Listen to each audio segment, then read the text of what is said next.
Hello, everyone, and welcome back to Horror Stories. I know many of you use these episodes to fall asleep, so before you drift off, I'd love it if you could leave a comment letting me know where you're listening from around the world.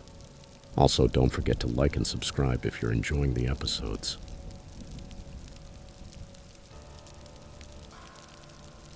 Story 1. I spent 15 years caring for the grounds of Riverside National Cemetery, about 40 miles from Denver. It was a stable, quiet job most days, just my crew and me, keeping the grass even and the headstones spotless. That place held more than 12,000 veterans, endless rows of white marble stretching across the 90 acres. Over time, I learned certain sections like the back of my hand, especially Section K, where the soldiers killed in Iraq and Afghanistan were laid to rest. Families came every weekend, bringing fresh flowers and small American flags.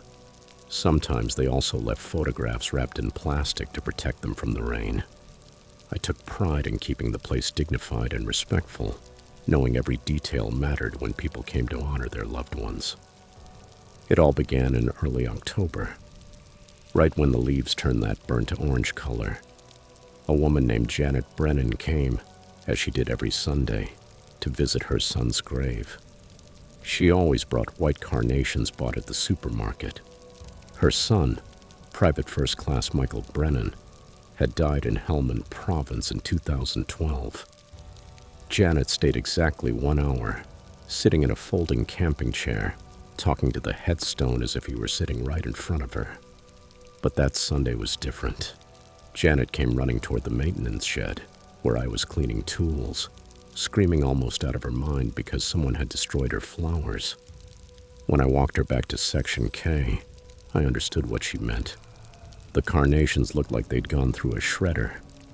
The white petals were scattered across the ground, and the stems were twisted and unrecognizable. At first, I thought it was bored teenagers pulling a prank over the weekend. I helped Janet gather up the remains and promised I'd keep a closer eye out. However, the next week it happened again, this time to another family. The Andersons, who had driven 6 hours from Nebraska to visit their son's grave. Corporal Jake Anderson. They had left yellow roses, but when they returned they found them completely destroyed. The petals pressed into the grass as if someone had stomped on them with boots. The strangest part was that the flowers on nearby graves remained untouched, just 2 feet away. A bouquet of red tulips stayed perfect, not a single leaf out of place. I started logging everything in my work notebook and took photos with my phone, since my supervisor, Tom Garrett, wanted proof in case it was vandalism. By the 3rd week, word had spread among the families who visited the cemetery regularly, and the unease was growing. We decided to place 2 motion sensor cameras near Section K, the kind hunters use to track deer, hoping to catch whoever was responsible. The result was unsettling. The footage showed absolutely nothing. One moment the flowers were intact. 20 minutes later they were destroyed without anyone passing through. Not even the wind could explain it. The damage was too precise, almost intentional. The petals weren't just scattered. They were torn into tiny, nearly identical fragments. Tom called the police, but the officers couldn't do much. They said that without evidence of a person committing the act, there was no investigation possible. Meanwhile, I started noticing a pattern that sent a chill through me every time I thought about it. Every grave where the flowers showed up destroyed belonged to a soldier who had died by friendly fire. I realized it when I compared my incident reports with the cemetery's database, looking for any link between the cases. Michael Brennan had died when a convoy mistook his patrol for insurgents. Jake Anderson, for his part, died after a drone strike mistakenly identified his position. Once I saw the pattern, I couldn't get it out of my head. In the cemetery, there were about 30 or 40 friendly fire victims scattered across different sections, and every destroyed bouquet was sitting right on one of those graves. I didn't tell anyone at first. It sounded so far-fetched I hardly believed it myself. How could anyone know, just by looking at the headstones, who had died in an accident like that? The markers didn't mention cause of death. They only showed name, rank, and dates. I decided to test my theory on a Monday morning, when the cemetery was practically empty, except for 2 coworkers working in distant sections. I bought a small bouquet of daisies at the supermarket and placed it on the grave of Master Sergeant Anthony Russo, another soldier killed by friendly fire in 2009. Then I sat in my truck about 50 meters away, drinking coffee from my thermos and pretending to fill out paperwork while I watched the bouquet. About 45 minutes passed before I got out to check the irrigation system in the neighboring section, never taking my eyes off Russo's grave. When I came back an hour later, the bouquet had been obliterated. The white and yellow petals were scattered across the grass like confetti. The neighboring graves were still untouched. Artificial wreaths sat in the exact same spot where families had placed them weeks earlier. Things got worse the following Wednesday, when Glenn Foster showed up at the cemetery. Glenn had been the squad leader of Michael Brennan, the man who had given the wrong coordinates that set off that fatal friendly fire incident. I remembered him from the funeral, a solid, broad-shouldered guy with prematurely graying hair and a permanently tense expression between his eyebrows. He arrived with an expensive floral arrangement, easily $200 worth, made of white lilies and purple lilies in a bronze vase. He knelt at Brennan's grave and stayed there about 10 minutes, saying nothing, staring at the headstone with his jaw clenched. Then he left, and I stayed watching from the maintenance shed. As usual, this time the destruction happened faster. In less than 15 minutes, the flowers were shredded. The purple petals had scattered up to 20 feet away, stuck to other headstones, as if someone had thrown them with force. That day I understood I couldn't keep it secret anymore. Finally, I told Tom everything that Friday. I showed him my logs, the photographs, and the list of graves belonging to soldiers killed by friendly fire. His face lost its color as he reviewed the documents. He ran his hands over the little hair he had left and muttered over and over that this couldn't be happening.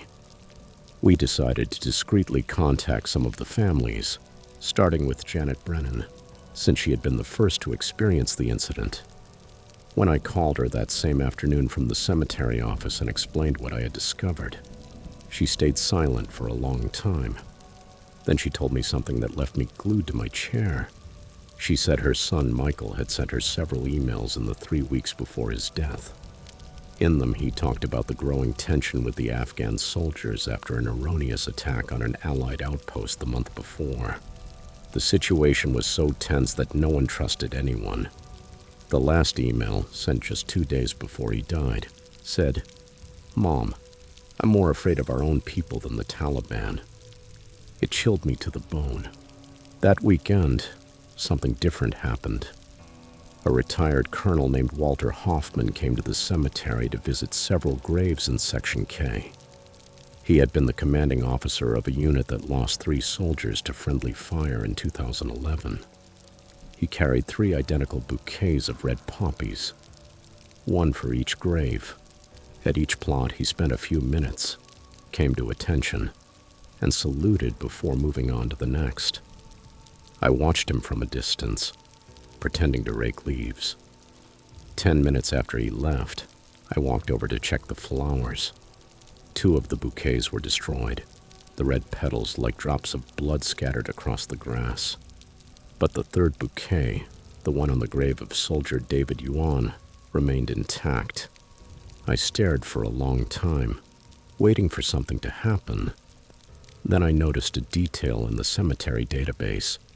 Yuan's family had requested to exhume his body just 2 months earlier and move it to a private cemetery in California. The grave was, in fact, empty. Tom and I spent that entire Sunday in his office reviewing military files, documents we honestly shouldn't have had access to, thanks to his brother, who worked at the Department of Defense. What we found turned our stomachs. In every friendly fire case where the flowers had been destroyed, none of the people responsible had faced real consequences. The investigations were always closed with excuses, administrative errors, fog of war, equipment failure. Always a justification, never justice. But we found something even more disturbing. On the graves of soldiers also killed by friendly fire, where the responsible parties had been disciplined or prosecuted, the flowers stayed perfectly intact. I couldn't stop thinking about those bouquets shredded to pieces, the fury with which they were destroyed, and how it only happened where justice had been denied. Tom suggested calling a priest to bless the ground, hold a mass or something like that. But I knew that wouldn't solve anything. This had nothing to do with religion. It was something much deeper. The situation reached its most critical point the next morning. When I arrived at work, I saw Glenn Foster's truck parked next to Section K. He was standing in front of Michael Brennan's grave, holding another bouquet of flowers, but also something else, a bottle of whiskey and what looked like a pistol at his waist. I called Tom immediately and walked over slowly, keeping my voice as calm as possible. Glenn was visibly drunk, swaying slightly, his face streaked with tears. He repeated over and over that he was sorry, that the coordinates had been wrong, that visibility was terrible, that he had tried to call off the strike but the radio had cut out. He placed the new bouquet very carefully on the headstone, then pulled out the gun. I thought he was going to shoot himself right there, but no. He aimed the gun at the grave and started screaming at Michael, begging him to forgive him, to stop destroying the flowers, to let him make peace. And right at that instant, the flowers exploded into pieces in front of us. The petals flew into his face as if an invisible force had hurled them with strength. Glenn dropped the gun and fell to his knees, sobbing into his hands, while the remains of the white carnation spun in the still morning air. The police arrived shortly afterward and took him for a psychiatric evaluation. Tom filed his report with the cemetery administration and, quietly, we made a decision. We would no longer replace flowers on those graves. Instead, we began suggesting that families leave small American flags or commemorative military coins, the so-called challenge coins, which, oh strangely, were never touched. Most accepted the recommendation. Janet Brennan, however, kept coming every Sunday. She still brings flowers, but she doesn't leave them anymore. She holds them in her hands while she talks to her son, and when she's finished, she takes them back home. 2 weeks later, the incidents of destroyed flowers stopped completely. Today, I still work at Riverside National Cemetery. I still care for Section K, but now I understand something I wish I never had to understand. There are things that do not rest in peace, especially when justice never came. Those boys died twice, once one by enemy fire they never saw coming, and again by friendly fire no one answered for. Maybe the flowers were only victims caught between both deaths, torn apart by something that shouldn't exist, but does, in that empty space where accountability should have been and never was.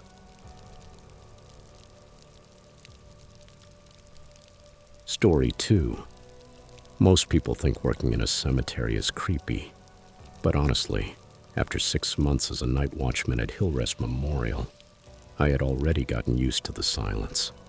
It was March 2022, and I was working my usual shift, midnight to 8 in the morning. The job paid decently, and at 43, with a knee messed up after years in construction. It's not like I had a lot of options. My wife Karen and I had just bought our first house, a small ranch-style place about 10 minutes from the cemetery, and that steady paycheck meant everything to us. The place wasn't huge, about 15 hectares, with the sections dating back to the 1890s. Nights were quiet and monotonous.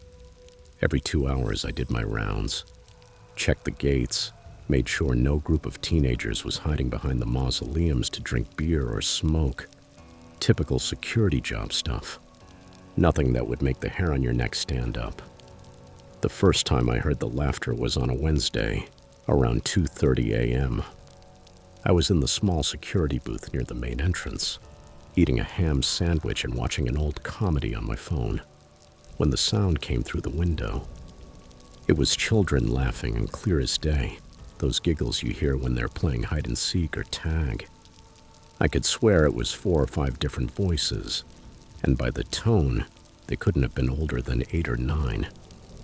I grabbed my flashlight and went out immediately, thinking some neighborhood kids had snuck in for fun or some nighttime dare.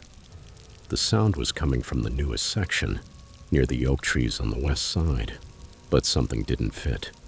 The closer I got, the more it felt like the laughter was moving, as if the kids were circling around me, staying just out of sight, hidden behind headstones. And suddenly, like someone flipped a switch, absolute silence. Even the crickets stopped.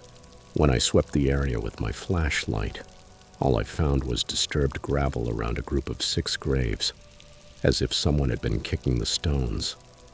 And the strangest thing, candy and chocolate wrappers scattered on top of the headstones. They weren't old or faded. They were fresh Snickers and Milky Way wrappers. I could still smell the sweet chocolate scent in the air. The graves were clustered together, and when I moved in to read the inscriptions, I went cold. All the children had died on the same day, November 14th, 2014. The oldest was 11, the youngest only 7. I picked up one of the wrappers and it was damp with dew, which meant someone had left it there less than an hour earlier. But there was no way anyone could have left that area without me seeing them. The main gate was locked, the fence was intact, and there were no footprints on the grass except mine. I didn't tell anyone what happened. What was I going to say? That I'd heard ghost kids playing in the cemetery? My supervisor, Robert, was a practical guy in his 60s who didn't believe in nonsense. If I told him that, he'd think I was drinking on shift and fire me on the spot. So I kept quiet. I only wrote in the log that I'd found litter and cleaned it up. But 2 nights later, it happened again. At the exact same time, 2:30 a.m. That time, the laughter was louder, clearer. I could make out individual voices. One boy letting out a sharp cackle, the kind of laugh you make when someone's chasing you. Another shouting something I couldn't understand. It sounded so real, so normal, like a group of kids playing at recess in the middle of the night. I almost ran to that same section, determined to catch whoever was messing with me. But what I saw left me completely frozen. The gravel around those 6 graves wasn't just disturbed. It formed patterns, tiny winding paths snaking between the headstones, exactly like the tracks kids make when they run in circles playing some kind of game. And the candy wrappers weren't tossed randomly. They were placed carefully, one on each grave, as if someone had left them there on purpose. There were 6 in total: a Reese's, a Kit Kat, a Butterfinger, M&M's, a Twix, and a Hershey bar. It was a perfect set, exactly the kinds of sweets kids get on Halloween. But what shook me most were the handprints on the headstones. Small, child-sized, visible in the thin layer of dew covering the cold stone. I touched one with my fingertips and felt the moisture. They were fresh. There was no doubt that someone, or something, had been there minutes earlier, pressing their palms against the marble. During my breaks, I started researching on my phone. It didn't take long to find the news from 2014. A school bus accident on Highway 49, on their way back from a field trip to a science museum. The driver had suffered a heart attack, and the bus had veered off the road, tumbling down an embankment. 6 children from Riverside Elementary didn't survive. The articles included their school photos, smiling faces dressed in their best picture day clothes. A girl named Melissa was holding a certificate for winning the spelling bee. A boy, Christopher, was wearing his baseball uniform. Regular, happy kids, like you'd see in any school in any town. The articles mentioned something that made my blood run cold. The surviving kids said that during the ride back, they were all sharing the candy they'd bought at the museum gift shop, passing bags around and trading sweets with each other. That last line made me set my phone down and stare for a long time at the 6 graves, without moving. The following Friday, I made a decision. That night, I would wait in that area before 2:30 a.m. I hid behind a large memorial monument about 10 meters from the group of graves, with a clear view of the spot, but hidden enough that no one would notice me. At 2:15, everything was calm. All I could hear was the wind moving the branches and, far off, the constant murmur of cars on the highway. At 2:25, the air changed. The temperature dropped suddenly, enough that I could see my breath. And right at 2:30 on the dot, the sound started again. This time, being so close and completely still, I could make out words. "You're it," a child's voice shouted. "No repeats," another one answered, laughing. I heard quick footsteps over the gravel, so real I could track them in my mind, imagining exactly how a kid's small feet would dart from grave to grave. And then I saw the impossible. The chocolate wrappers on the headstones moved on their own, lifting slightly, as if invisible fingers brushed them, crinkling with that unmistakable candy wrapper sound. I'll be honest with you. In that moment, my mind was desperately searching for a logical explanation. Maybe it was some acoustic phenomenon, I thought, some echo that made the sound come from somewhere else. Or maybe it was an elaborate prank, neighborhood kids using invisible fishing line to move the wrappers. But then I heard her, a child's voice, clear and sweet, a little girl's voice that said, "Mr. Bryan, are you the one hiding there?" I felt my blood turn to ice. No one at the cemetery knew my name except Robert, my boss, and the day shift guard.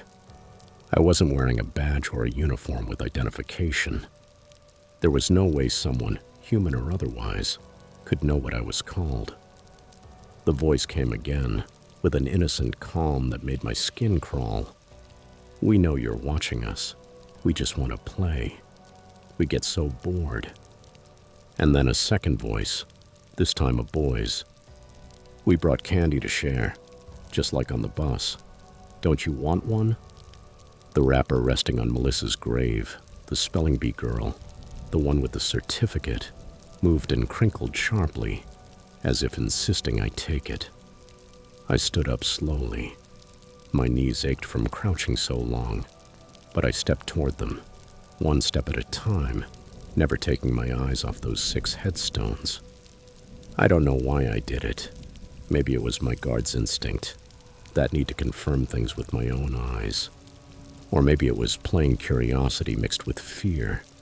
The moment I stepped into the circle formed by the graves, the laughter stopped, but the silence wasn't empty.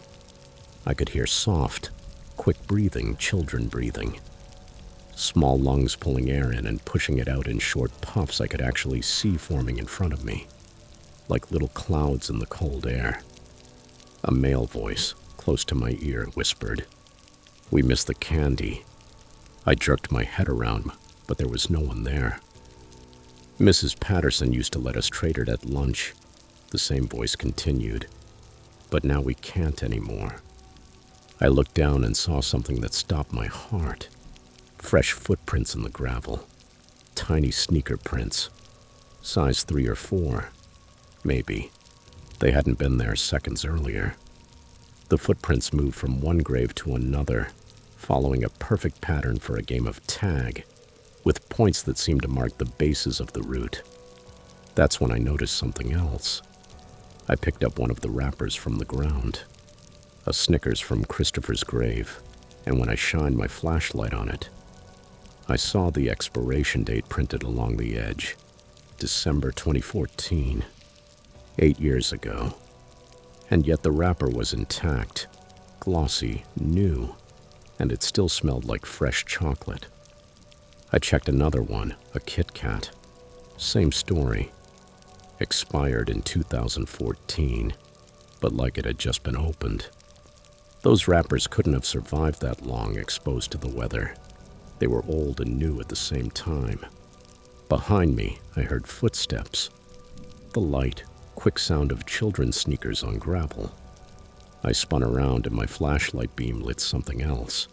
6 handprints marked in the dirt, perfectly outlined, like the kids had been doing handstands or playing in the dust. I crouched and put my palm next to one. It was half the size of mine. When I stood up, I noticed something on Melissa's grave. A piece of school notebook paper. The kind with 3 holes punched along the side, held down by a small stone. The sheet was written in pencil, in a child's handwriting, rounded and careful. It said, "We just want friends to play with. M." The next morning, I did something I probably shouldn't have done. I drove to Riverside Elementary and asked to speak with Mrs. Patterson, the name that had appeared in that message. The receptionist told me she had retired in 2016, but kindly gave me an address where I could find her. Mrs. Patricia Patterson lived in a small blue house with a yard full of sunflowers. When I explained who I was and mentioned the bus crash, her eyes filled with tears immediately. "They were my kids," she told me, her voice shaking as she invited me in and offered coffee. 3rd and 4th grade, sweet as fresh bread. She showed me a photo taken at the Halloween party just 2 weeks before the accident. All 6 kids were there, dressed as superheroes and princesses, with pillowcases stuffed full of candy. They loved trading sweets, she said with a sad smile, more than eating them. Every day after lunch, they sat in a circle and negotiated like tiny merchants. Melissa even kept a notebook where she wrote down what each one liked.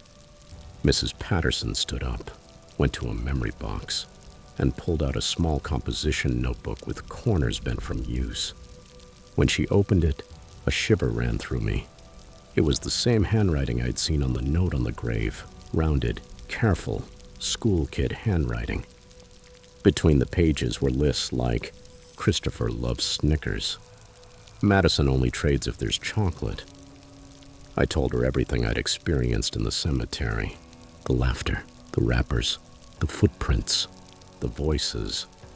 I expected her to think I was crazy, but instead she nodded slowly, with a calm that threw me. "Other people have mentioned it too," she whispered. "Parents who come to visit. They find candy on the graves even when they didn't leave it. Sometimes toys get moved around." She told me one mother had found the purple headband with butterflies her daughter wore the day of the crash, carefully placed on the headstone. It was impossible. That headband had been lost in the wreck. "The first year," she continued, "some of the surviving kids from the bus would sneak out at night. Their parents found them in the cemetery, sitting in a circle around the 6 graves, sharing candy and talking, as if their friends were still there. They said they could hear them, that they were still playing with them. The families got scared, started putting locks on doors, taking the kids to therapy.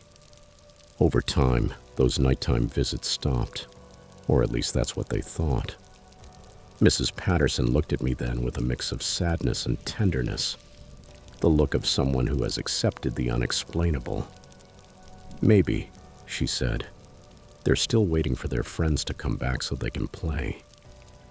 That night I made a decision. Before my shift started, I went to the supermarket and bought 6 different chocolate bars, the same ones I'd found so many times on the graves. At 2:15 a.m., I walked to that group of headstones and placed one on each, making sure they matched the flavors Melissa's notebook listed as each child's favorite. Then I sat down in the middle of the circle, right on the cold gravel, and waited. At 2:30, the sounds returned, but this time they were different. There was no loud laughter or running, only soft footsteps slowly circling around me.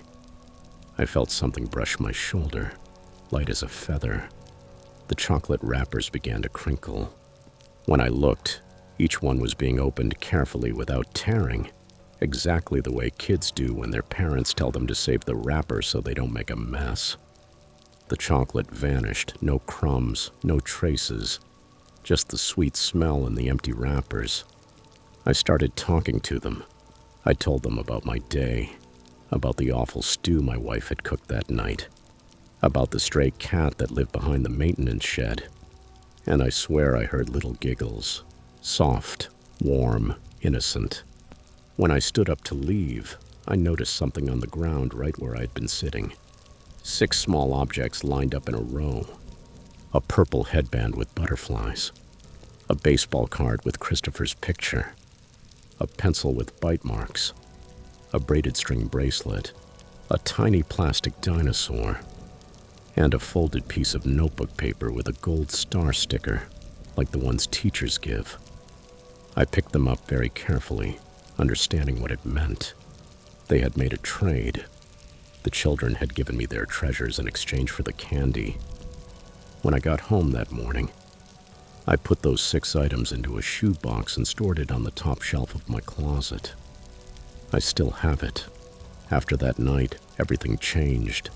The sounds continued every few days, always at 2:30 in the morning. But they didn't scare me anymore.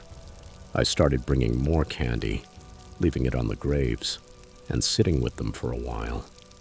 Sometimes I heard their games, other times only whispers, and other times nothing at all. But the candy always disappeared. Months passed and I got promoted to day shift supervisor. Other guards took over my night post. 2 of them quit in their first week, insisting the cemetery was haunted, that they heard children laughing in the dark. One day Robert, my old boss, asked if I knew anything about it. I just shrugged and said, "Some nights, the wind carries sounds from the neighborhood." He didn't look convinced, but he didn't push it. The guard who finally stayed was a young guy named Kevin. After his first month on the job, he came to talk to me. He couldn't look me directly in the eyes when he said, "The kids in Section C, should I do something about them?" I handed him a grocery bag with 6 chocolate bars inside.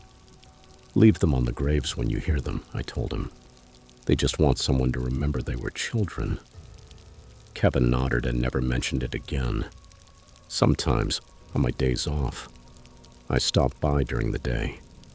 Over time, the families started leaving candy on their own. In small towns, rumors spread, even the ones nobody says out loud. Especially on Halloween, the 6 headstones show up covered in sweets, chocolates, candy, and small toys. I've also seen the parents of the children who survived the crash gather there.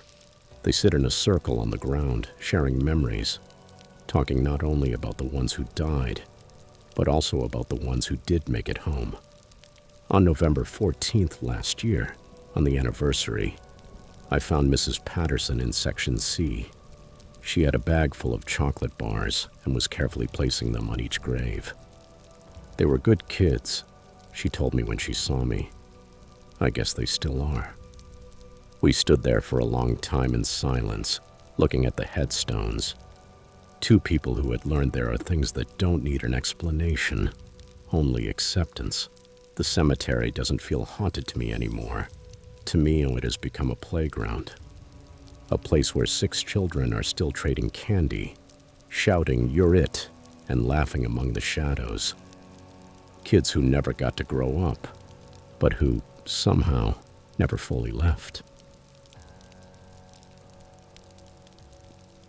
Story 3. I worked the night shift at Willowbrook Cemetery, on the outskirts of town.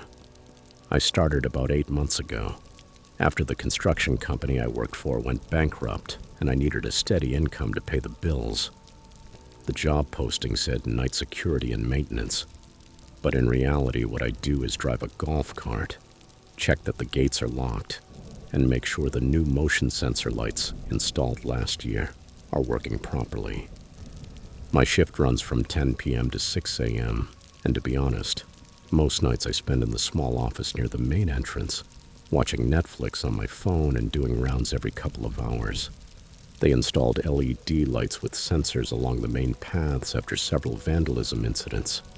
They're meant to help me spot if someone enters the cemetery after dark. Each section has its own sensor system, and in the office there's a monitor that shows which areas activate when something moves. Tuesday nights have become a problem. Every Tuesday on exactly at 2:47 a.m., the lights in Section G start turning on in sequence. First the one next to the maintenance shed, then the next one about 10 meters ahead, and so on one after another, like someone is walking that route at a steady pace. The path cuts through the older part of the cemetery, passes between headstones from the 1960s and 1970s, and ends at a modest granite marker by the back fence. I noticed the pattern after my third week on the job. At first I thought it was an animal. Sometimes deer show up, and raccoons. Don't even get me started. But animals don't walk in a straight line, and they definitely don't keep the exact same schedule every week. What's most unsettling is what the security cameras show. Nothing.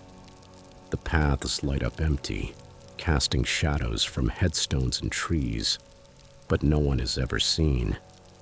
After a couple months of this, I started keeping a log. Tuesday, 2:47 a.m. Section G lights activated in sequence. Duration, approximately 3 minutes and 15 seconds. Same route, same speed.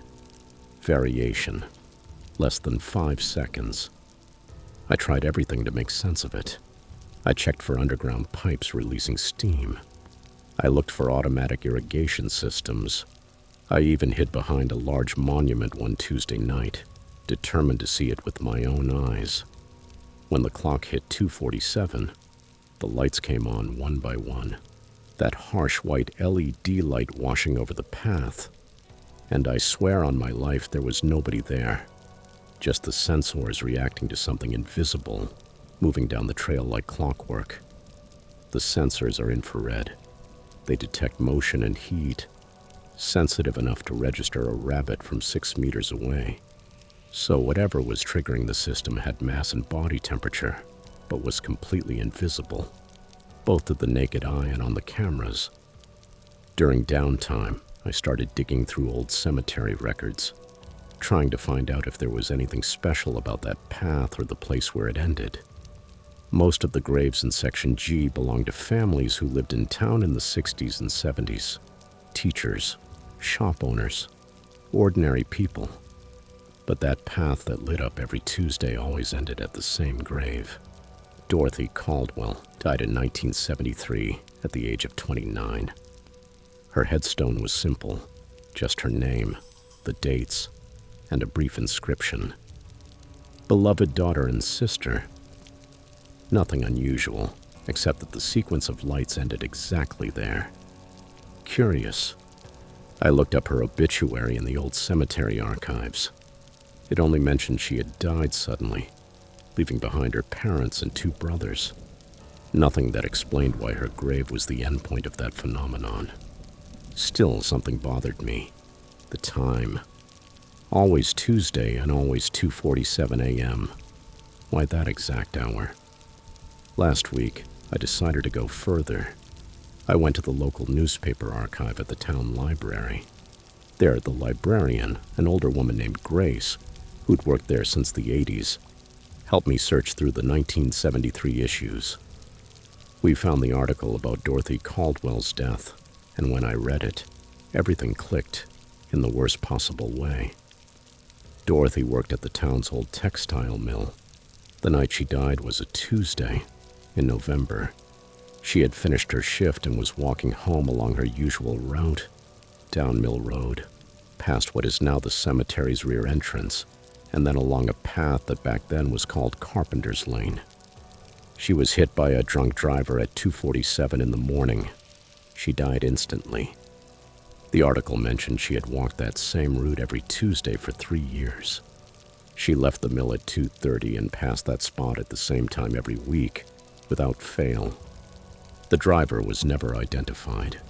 The next morning they found her body in the ditch, her lunchbox scattered, her coat torn by the impact that dragged her several meters. And the worst part came after that. When I compared the path of the lights in Section G with Old Town maps, I discovered that the trail followed the exact original route of Carpenter's Lane before it was moved in 1975 to expand the cemetery. The maintenance shed, in fact, is built right where Mill Road used to cross Carpenter's Lane. Every Tuesday at 2:47 a.m., the sensors detected something traveling the same path Dorothy used to take to get home, the same path where she died, the same place where she now rested. I showed my findings to my supervisor, Carl, thinking maybe we could check the sensors or recalibrate the system, but he just shrugged and told me not to worry, that it was probably a technical issue or temperature shifts in the ground. But temperature shifts don't walk in a straight line. They don't keep the exact pace of a person. They don't repeat the same pattern for months, always on the anniversary of a death from 50 years ago. Tuesday nights had become more than a curiosity. I started noticing other signs, things that couldn't be explained by electrical failures or system glitches. Around 2:45 a.m., always a few minutes before the light sequence began, the temperature would drop suddenly, even in the middle of summer. The air grew dense and heavy, like the atmosphere itself was holding its breath. My equipment began acting strange. The radio filled with static. My phone lost signal, and the golf cart's battery indicator fluctuated even if I'd fully charged it a few hours earlier. It felt like right before a storm, that pressure in the air that makes your ears hum. But the most unsettling part was that it never rained on Tuesday nights. I checked the weather records for the last 6 months. Not a single storm during my shifts. It was as if something needed those exact conditions. Clear skies, total calm to manifest. Trying to understand, I started digging deeper into Dorothy Caldwell's life. I found that she had been engaged to a man named Harold Pfizer, who moved away shortly after her death. Her 2 brothers had already died, one in the 90s and the other in the 2000s. Through a few records and phone calls, I managed to reach Dorothy's nephew, who lived about 2 hours away. He told me something that froze me. My aunt was extremely punctual, he said. Never late, never missed work. Her routine was measured down to the second. But the night she died, she had left work 15 minutes early because she felt unwell. If she'd left at her usual time, the drunk driver would have already passed that point. Her unbreakable punctuality, the routine that defined her, was exactly what doomed her that night. The nephew also mentioned something else. His father, Dorothy's younger brother, used to say that sometimes he saw her walking on Tuesday nights past their house, even though he lived far from the cemetery. At first we thought he was delirious, he admitted, but he swore he always saw her at the same time, walking fast the way she did coming home from the mill. Eventually he moved. He said he couldn't stand seeing her walk that same road again and again. His words stayed with me. 2 weeks later, I decided to do something I don't know if it was bravery or stupidity. That night I positioned myself at Dorothy Caldwell's grave at 2:45 a.m., flashlight in one hand and my heart pounding in my throat. I waited. Exactly at 2:47, I saw the first light, the one by the maintenance shed, turn on. A cold, blinding white beam cut through the darkness. Then the next one lit up 30 feet ahead. Then another, following the same invisible track. I started walking backward, keeping the same pace, trying to match the sequence and walk alongside whatever was triggering the sensors. With every step, the air grew colder. I could see my breath forming clouds in front of me, even though it was the middle of September. When the sequence reached the end of the route, the last light fully illuminated Dorothy's headstone. In that moment, I noticed something I had never seen before. Fresh flowers at the base of the grave. Not the usual plastic flowers families leave, or florist arrangements, but wildflowers, the kind that grow along roadsides.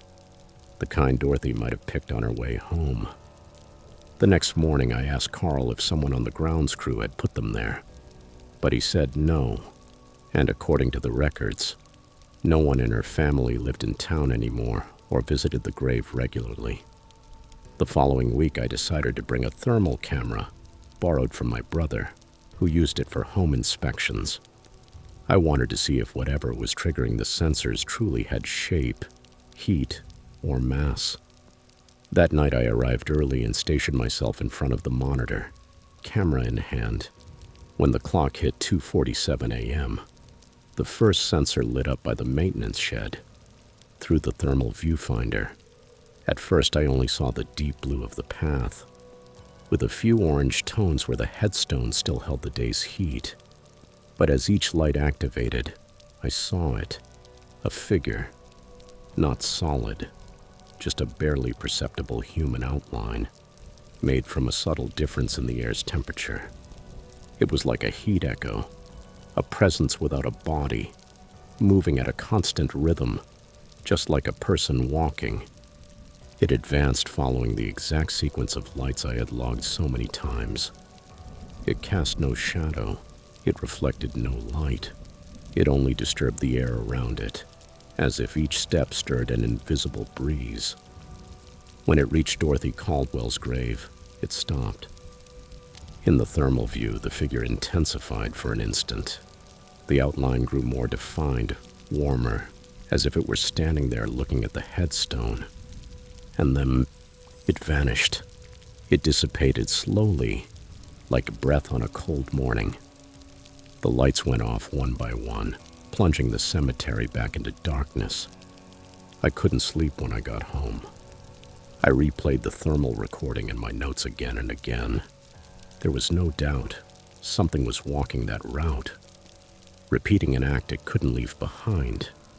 I decided to return to the town archives, the same place Grace had helped me before. This time I asked for access to the police reports from 1973 about the accident. The drunk driver was never identified, that I already knew. But in the reports there were witness statements the newspaper hadn't published. Several people said they had heard the impact or seen headlights from a car speeding away. One statement stood out.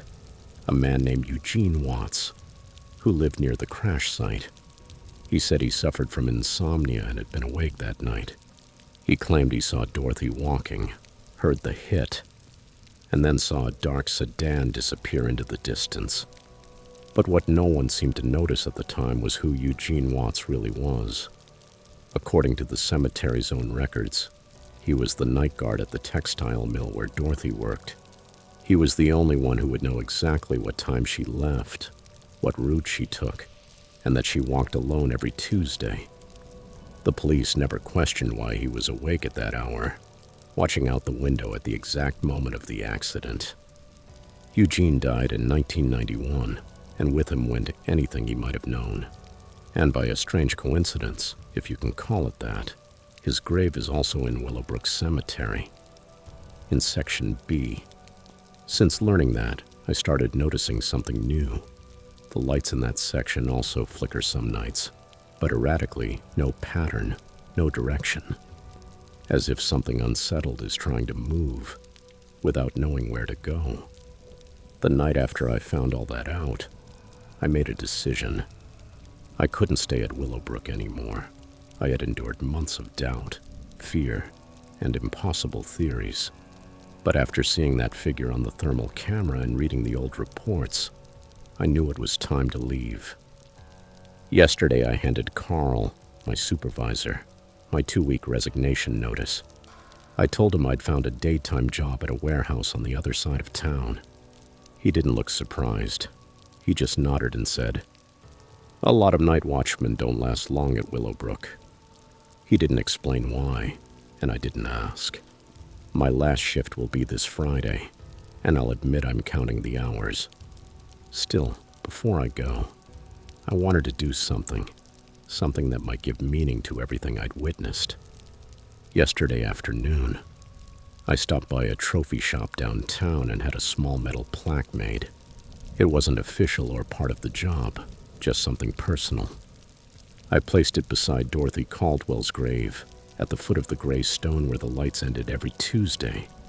The plaque says, "Your journey home continues. May you find peace at the end of the road." When I left it there, the air felt different.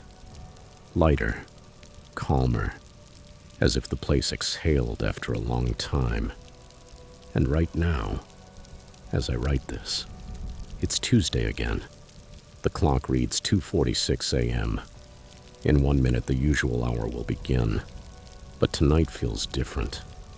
The temperature hasn't dropped. My radio has no interference. My phone still has signal. And there isn't that strange pressure in the air that always announces her arrival. For the first time in 8 months, the cemetery is silent. I look at the monitor. The lights in Section G remain off.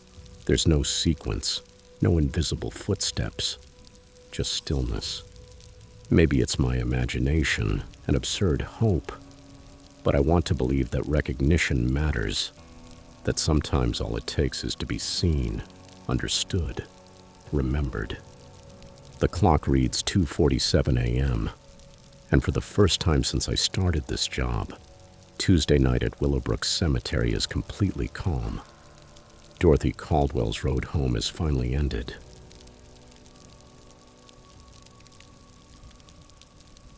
Story 4. The rain started around 4 in the afternoon, just as I was finishing the maintenance on the east side of Oakwood Cemetery. I'd been working there for about 6 years, mostly handling groundskeeping and locking the gates every evening. It was a good job, quiet most of the time, and, to be honest, I enjoyed the solitude. My wife, Amy, always joked that I preferred the company of the dead to the living. And after my previous experience working in retail, she wasn't entirely wrong.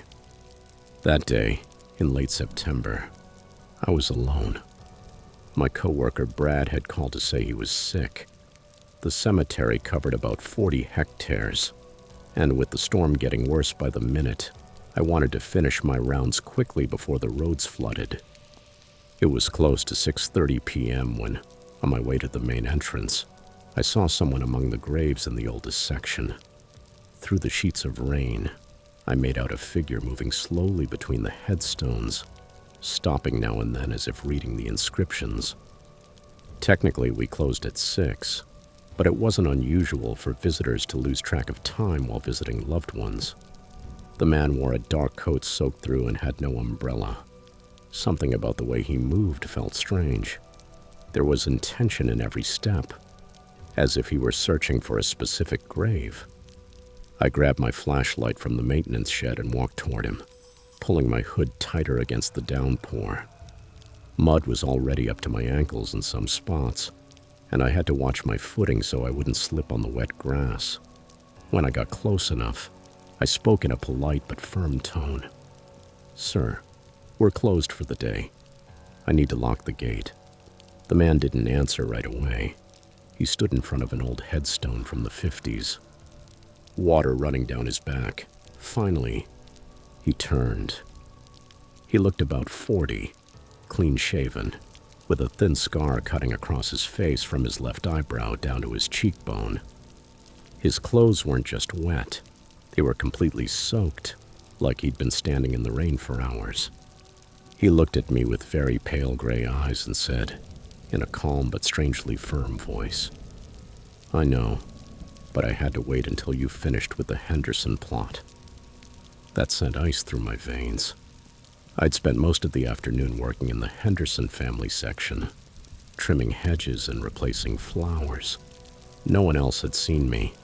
Before I could ask how he knew, he kept speaking in that same quiet tone. "You always do the Hendersons on Mondays, when Brad is here. But since he's sick today, you had to do it before closing." The rain hammered harder, and I had to wipe my eyes to keep looking at him. This stranger knew my coworker's name. He knew our work schedule. I tried to keep my composure. "Visitor information is private. Sir, I'd appreciate it if you left," I said, trying to sound professional. But he tilted his head slightly and replied, "Amy is making lasagna tonight, right? She always does on Mondays when you work late." His words hit me like a bolt of cold lightning. How could he know my wife's name? How could he know what she was cooking for dinner? I took a step back, trying to stay calm even though I could feel my heart pounding against my ribs. The mud gave under my boots and I tightened my grip on the flashlight. The rational part of my brain searched for explanations. Maybe he knew someone in town, or he'd overheard me talking somewhere without me realizing it. Maybe he worked at a store I'd been to, but none of that explained the level of detail he had. "Who are you?" I asked, and I heard the tremor in my own voice. He didn't answer immediately. He began walking slowly between the graves, trailing his fingers along the tops of the headstones as he went, as if touching them with respect. Without looking at me, he said, "You're going to stop at the Elm Street gas station on your way home. You'll buy a scratch-off ticket, the $5 crossword one, and you'll win 20. You always buy one when Brad is sick, because you think the extra pay brings you luck." My stomach tightened. He was right. I always did exactly that. It was stupid, a meaningless superstition, but every time Brad missed work, I bought that ticket. I'd never told anyone, not even Amy. The rain kept pouring, soaking my jacket, but I barely noticed. I slid my hand into my pocket for my phone, thinking about calling the police, but the man saw the movement and shook his head. "Your phone is at 12%, he said softly. "You forgot to charge it last night because you were watching that documentary about serial killers until 2 in the morning. Amy fell asleep on the couch at 11:15. I looked at my screen. 11%. Enough to send a shiver through me. And yes, I had stayed up watching that documentary. And Amy, exactly like he said, had fallen asleep around 11. The man stopped and turned fully toward me.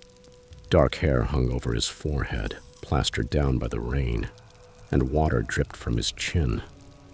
"You carry a photo in your wallet," he said, stepping closer. "Not of Amy. The other one. The one behind your driver's license." My throat went dry. "What are you talking about?" I asked, even though I already knew. "The college girl," he continued calmly. "Rebecca. You dated for 3 years before you met Amy. You never told your wife you still carry her photo." My hand went straight to my back pocket without thinking, touching my wallet. It was there, an old photo, wrinkled with time, that I'd never been able to throw away. Rebecca had died in a car accident 2 years after we broke up. It wasn't love that tied me to that memory, but guilt. It was an emotional relic I'd never admitted to anyone. "You need to leave," I said finally, though my voice sounded weaker than I meant it to. The man didn't move. Water pooled around him, forming a shallow puddle in the saturated ground. And then, in that same calm tone, he added, "Your mother calls every Sunday at exactly 7:30, but you let it go to voicemail half the time because she always asks when you and Amy are going to have kids. You don't want to tell her the fertility treatments aren't working." I felt like I couldn't breathe. Every word was true, every detail, exact. It was like someone had opened my life and was reading every page. I started backing toward the maintenance shed. I thought I could lock myself in there and use the landline to call 911. But then the man's voice cut through the roar of the rain again. "The shed door sticks," he said, not raising his voice. "You have to lift and pull at the same time. You've been promising yourself you'd fix it for 4 months. I ran without looking back. I didn't care about work rules or keeping my composure anymore. I just wanted to get away from that man and from his voice that seemed to know everything. The rain was coming down so hard I could barely see a few meters ahead. Mud splashed up to my knees as I sprinted toward my truck, parked by the main entrance. Behind me, the stranger's voice kept carrying. calm, almost conversational, as if he didn't notice my panic. "You're going to slip near the Morrison Monument," he said evenly. "You always forget there's a route there." And as if he'd declared it, I stumbled. My foot caught on something hidden under the water, and I went down hard. My knee slammed into a headstone, and the pain was so sharp it made me cry out. Still, I forced myself up, pants coated in mud, my leg burning. When I looked back, I saw him moving between the graves. He wasn't running. He was walking. Slow, steady, certain, like he knew every corner of the cemetery, every obstacle, every move I would make before I made it. My hands shook so badly I could barely get my keys out of my pocket. I reached my truck, yanked the door open, climbed in, and snapped the locks down. My breathing was a mess.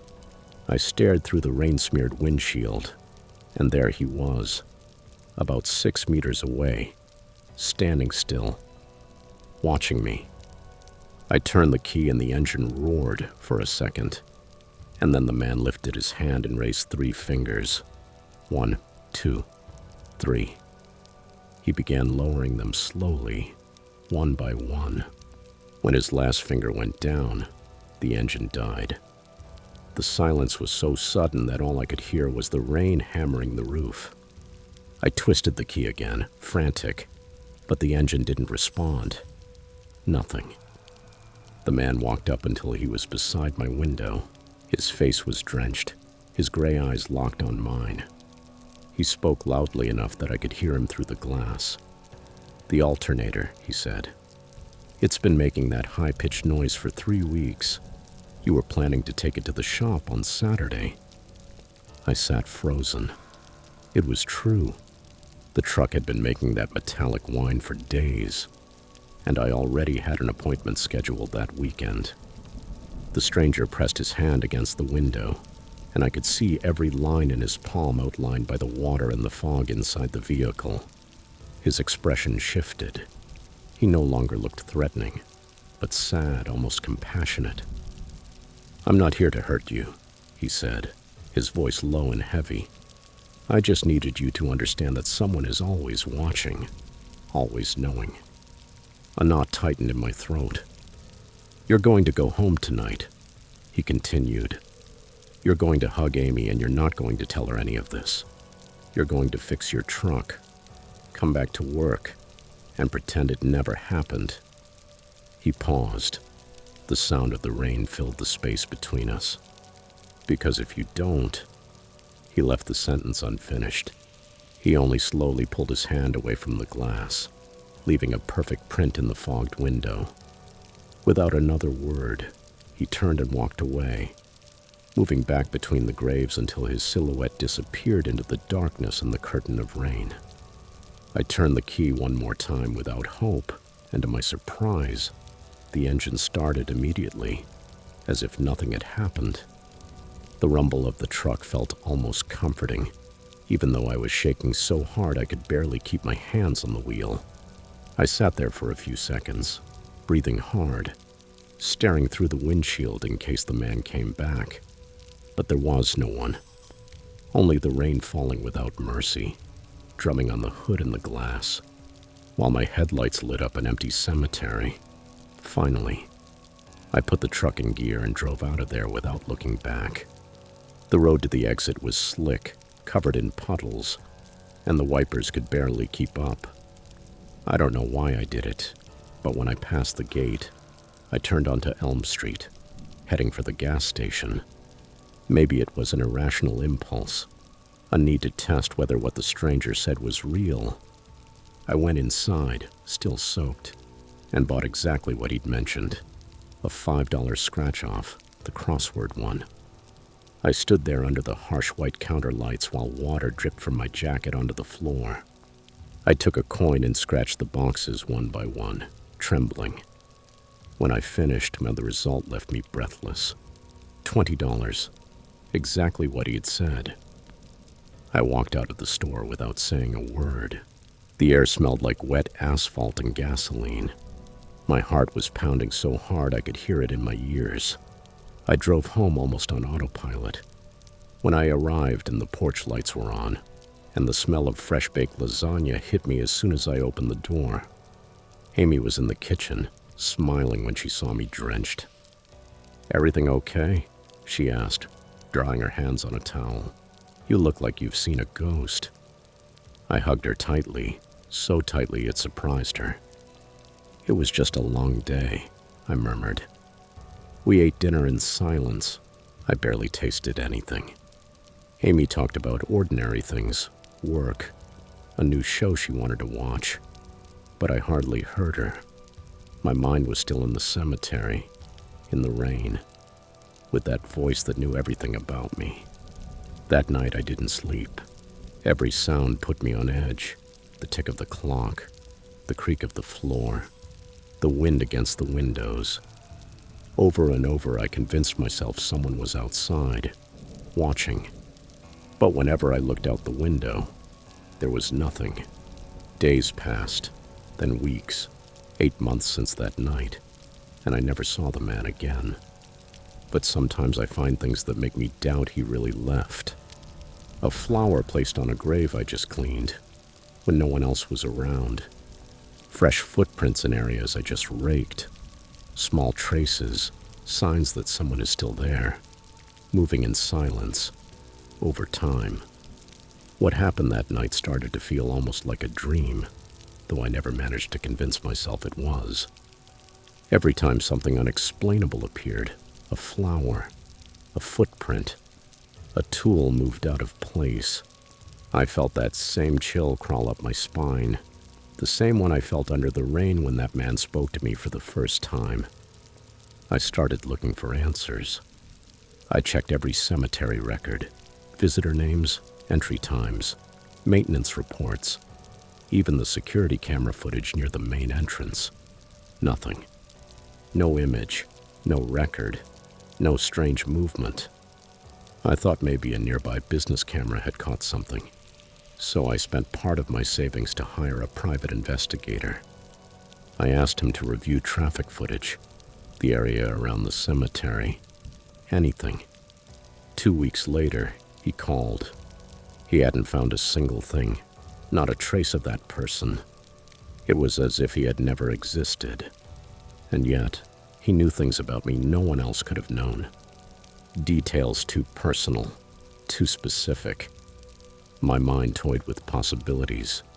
Had he been watching me for months? Had he entered my house?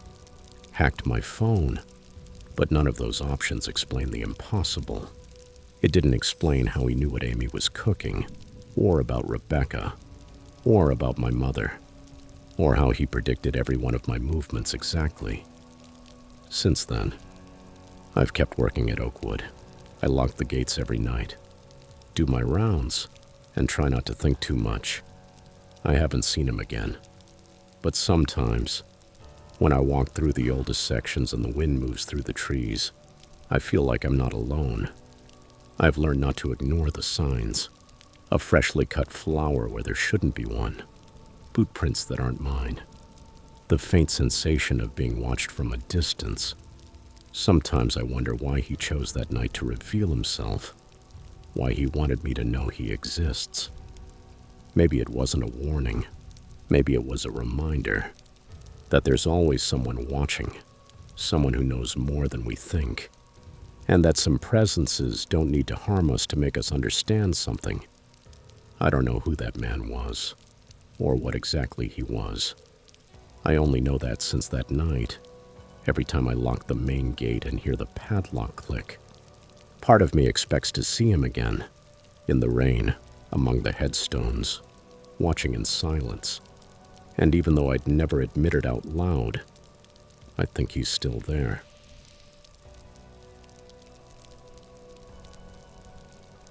Story 5. Last summer changed my life completely. I was 17 and lived with my parents and my younger sister in a small college town in Iowa. Life was predictable. I worked part-time at the hardware store, spent afternoons at the mall, and secretly drank beers at parties when someone's parents weren't home. My group of friends had been the same since high school. Jason, obsessed with his urban exploration YouTube channel that barely got 50 views per video. Courtney, who drove us everywhere in her old Ford Explorer, and Lucas, the quiet one, who went along with any plan without complaining. In early August, Jason had spent weeks begging us to help him film something really interesting for his channel. He'd found an old cemetery on the outskirts of town, Fairview Memorial, founded in the 19th century. Hardly anyone talked about that place. It was surrounded by cornfields, and you could only get there by a dirt road the county barely maintained anymore. The four of us met around 11 at night at the 24-hour gas station near the highway. Jason had his professional gear, his phone with a stabilizer and a GoPro he'd gotten for Christmas. Courtney picked us up with the music blasting, the windows down, and all of us joking about how Jason was going to get famous filming old graves. When we got there, I know the cemetery gate was chained, but about 50 meters farther in, someone had cut the fence and bent the wire back. Clearly, we weren't the first ones with that brilliant idea. We climbed in one by one while Jason filmed everything on his phone, using a fake dramatic voice about crossing into the realm of the dead. We laughed and shouted at him to shut up. That night the moon was almost full, bright enough to light up the rows of weathered headstones stretching across 3 or 4 hectares. Some were so old the names had completely worn away, leaving only smooth blocks of stone sticking up out of the tall grass. We spent close to an hour wandering around like idiots, laughing, taking photos, doing dumb stuff. Lucas found a huge oak tree in the center, its roots lifting several graves and forming strange mounds and hollows in the ground. Jason filmed everything: crumbling stone angels, rusted iron fences around family plots, and a headstone from 1847 that just said "baby girl." Courtney read inscriptions out loud in different accents, making up ridiculous deaths. "Here lies Ezekiel Thompson," she'd say in an old-timey voice. "He choked on a chicken bone during Sunday dinner." We tried to stay quiet because there were houses less than half a kilometer away, but the laughter was impossible to hold back. At one point, Lucas hid behind a headstone and popped out like a zombie, making Jason almost drop his phone from the scare and the laughter. Up to that point, it felt like any other summer night. Fun, careless, nothing unusual. Jason wanted to film some solo shots for the intro to his video. He asked me to hold the GoPro while he walked between the graves, speaking in his dramatic narrator voice about the connection between the living and the dead. Courtney and Lucas drifted toward the back of the cemetery, where the headstones were older and the ground sloped down into a small dip covered in tall grass. I didn't realize something was changing until much later. In that moment, it still felt like just another nighttime prank. Jason was about 6 meters from me, walking backward as he talked into the camera, when we heard Courtney shout that she'd found something awesome. We ran over to where she and Lucas were and found them standing in front of an old limestone crypt, partly embedded in the hillside. It was about 4 meters wide, with gray blocks covered in moss and dark moisture stains. The metal door was ajar, only a few centimeters open, and a rusty chain hung broken from the latch. No one knew how long it had been like that. "Dude, we have to film this," Jason said, eyes shining. For once, even he knew he shouldn't go inside. The opening was too narrow, and so he decided to stick his phone through the gap, using the flashlight to light up the interior. We huddled behind him, watching the small screen with curiosity. Inside looked almost completely empty. The stone shelves where coffins would have rested, dry leaves piled in the corners, and a few rusted beer cans left by other people who had gotten in there before us. While Jason filmed, I noticed Lucas kept scanning the area. He didn't look scared, but he looked alert, like he was expecting something to appear. "Did you hear that?" he asked suddenly. We went quiet. All we could hear were crickets and the wind rustling the corn in the nearby fields. Courtney laughed and told him to stop being paranoid, but without saying it, all of us stood a little closer together. Not long after, we decided to head back toward the front, where the glow from the road filtered through the trees and made everything feel less oppressive. Jason kept filming, determined to get enough footage for his big video. For the last 20 minutes, he insisted we do one more artistic shot. Each of us had to stand next to a different headstone while he walked slowly with the camera, panning in a sweeping motion. I leaned against a tall obelisk with the name Washburn carved at the base. Courtney sat a few meters to my left on the pedestal of a huge cross, and Lucas stood farther back near the fence. Jason walked backward, making sure we all stayed in frame. I remember I couldn't stop laughing at how ridiculous he looked, acting like he was filming a movie. We didn't know then that that video, that last shot of the night, would be what haunted us later, because without any of us noticing, the camera caught something else. Something behind me, behind Courtney, behind Lucas. But we didn't find out until 2 days later. We left the cemetery around 12:30 with no idea what we'd recorded. We climbed out through the same gap in the fence, laughing and soaked with dew. Courtney started the Explorer and we all got in, exhausted and still joking about YouTube ghosts and stupid superstitions. On the drive back, Jason reviewed the footage in the passenger seat, talking non-stop about how he was going to edit it and what music he'd put underneath. Lucas and I sat in the back, joking that Fairview's dead were probably going to haunt us now. Courtney just laughed and said the only thing that would haunt us was our parents punishing us if they found out we'd stayed out so late. She dropped me off last, like always, because I lived farther out, almost on the edge of town. When I got out of the car, the air was still and humid. I saw my parents' bedroom window was dark and felt relief. I'd made it home without getting caught. The night faded like any other. I slept little, worked early the next day at the hardware store, selling paint and lumber to contractors. Nothing out of the ordinary. It was Sunday afternoon when everything started to twist. Jason called me directly, which was already weird because he always used the group chat. His voice sounded flat, nervous. "You need to come to my house," he said bluntly. "There's something I need to show you." I went over around 7. His parents were out at dinner, and I found him in his room with his laptop open in front of him. Lucas was already there, sitting on the bed looking uncomfortable. Neither of them spoke at first. Jason just played a video.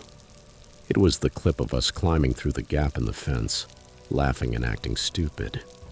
But behind us, between 2 headstones, there was someone else, a figure, still, standing, watching us. He was wearing something dark, maybe a coat or jacket, and he was barely visible in the moonlight. Jason paused the video, rewound, played it again. There he was, a human body, perfectly motionless. The camera was focused on us, but none of us had seen him that night. "Keep watching," Jason told me, his voice low. He switched to the next clip, the one of his narrator walk between the graves. And there he was again, the same figure, moving parallel to him among the larger monuments, always staying behind. Jason had gone through all the footage, both from his phone and the GoPro, and the figure showed up in 12 different recordings, never in the foreground, never obvious, but always there. When we were by the crypt, you could see it crouched behind a cluster of headstones about 12 meters away. And in the last shot, the pan where each of us stood by a different grave, the man was behind all of us at different moments, shifting to avoid being seen directly, but always caught by the camera.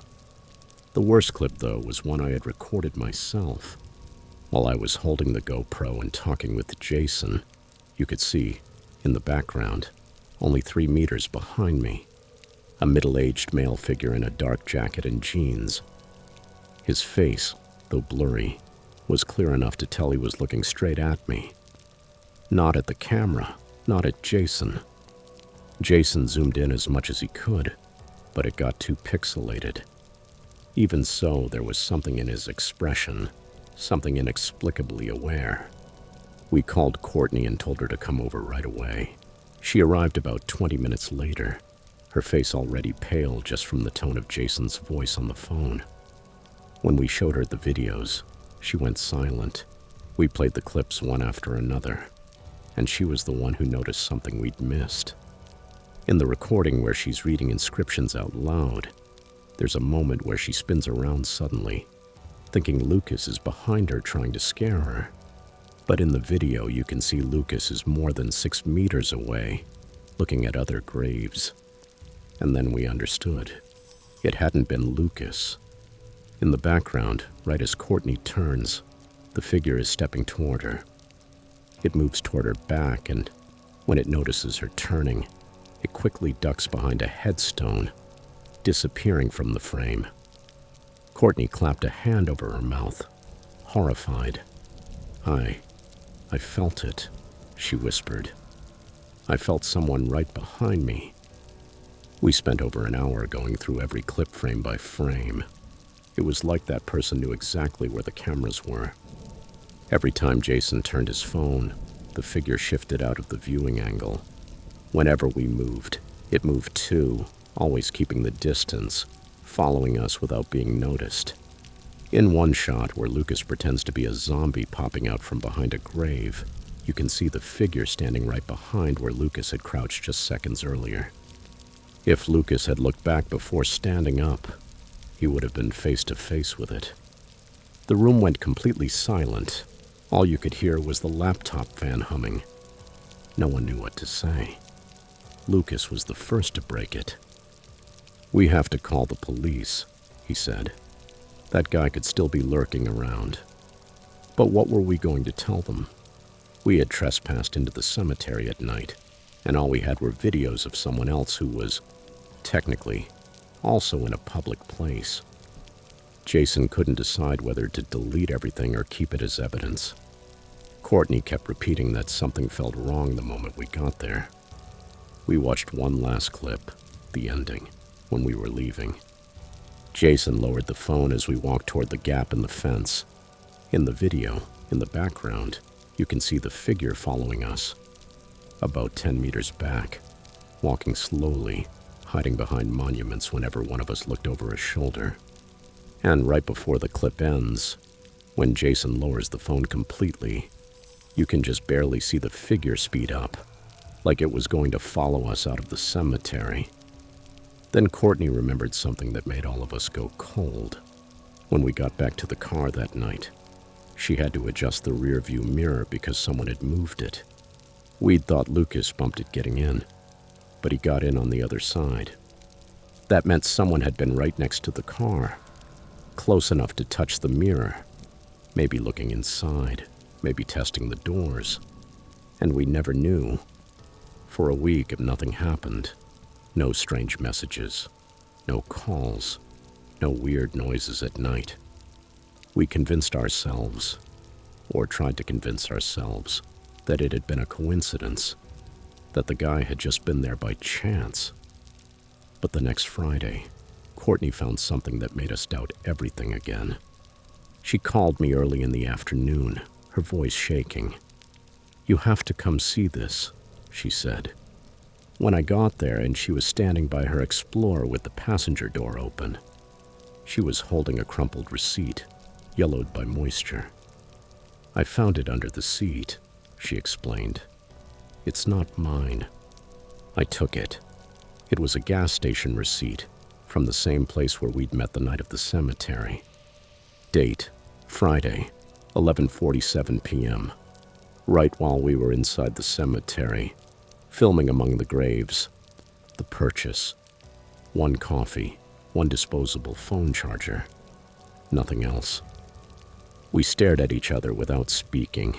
There was no way it was a coincidence. Someone had been there at the same time as us, probably watching us leave, following us to the cemetery. That night we met again at Jason's house. We rewatched the arrival footage, when he filmed the car driving down the dirt road. And there it was, in the background, 2 headlights. A car stopped on the road in the distance. You can see the lights click off right after we parked. At the time, we hadn't cared. We'd assumed it was someone turning around to head back to the highway. But now we understood. We'd been followed. No one spoke for several minutes. Lucas was so pale he looked sick. Courtney was shaking. Jason closed the laptop and covered his face with his hands. "We shouldn't have gone," he muttered. "We shouldn't have filmed anything." We tried to be rational, but there was no logical way to explain what we'd seen. That man, if he was only a man, had watched us all night, moving through the shadows, careful not to be discovered, knowing exactly where we were every moment. And then he'd followed us back to the car. In the end, we decided to report it. We went together to the town police station with a copy of the video and the receipt. The officer who took our statement listened with a bored expression.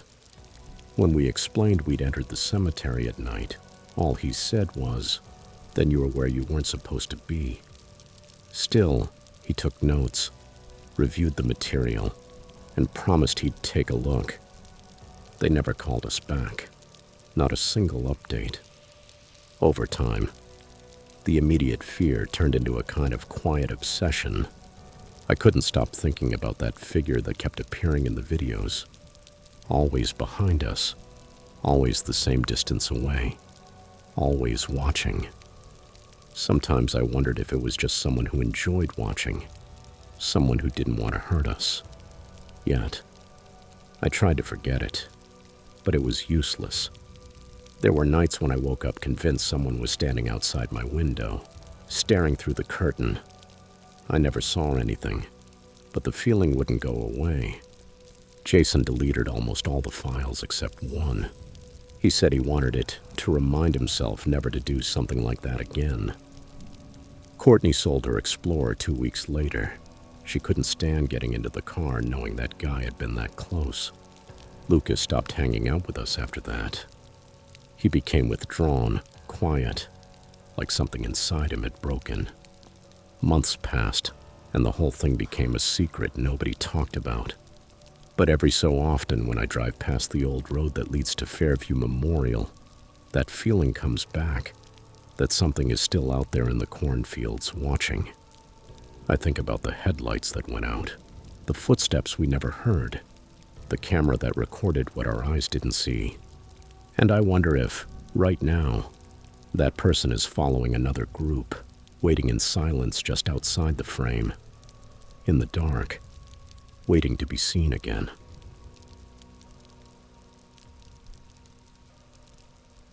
Story 6.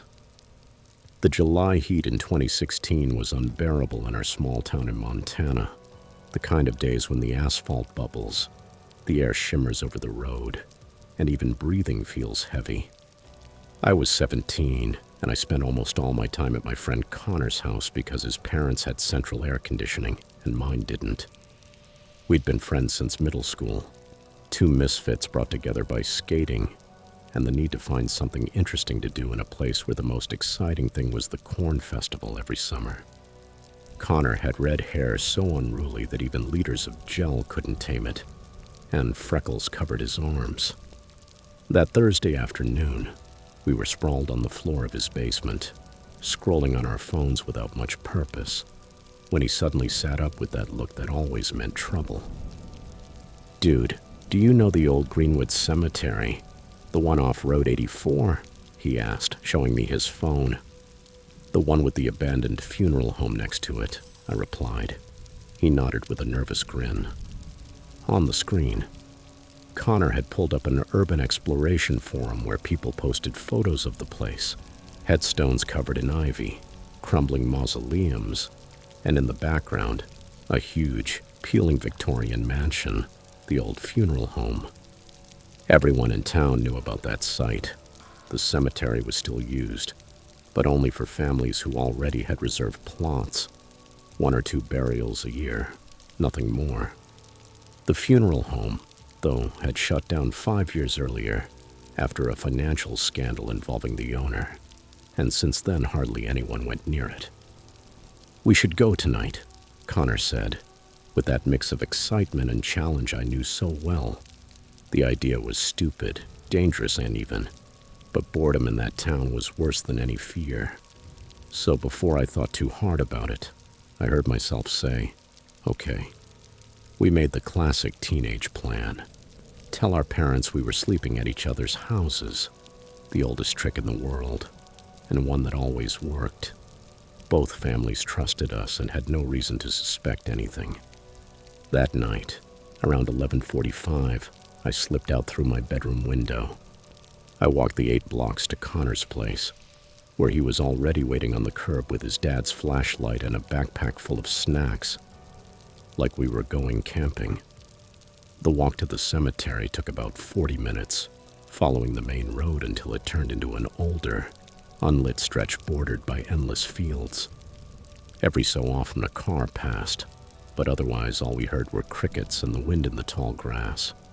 The air had cooled to about 24 degrees, and the sky was clear, deep black. Connor didn't stop talking the entire way, nerves disguised as chatter. He talked about his sister, the new video game he wanted, whether Mr. Peterson was going to fail him in chemistry. But when we saw the cemetery gates up ahead, we both went quiet. The main gate was chained shut, but the side fence was only about 1.5 meters tall.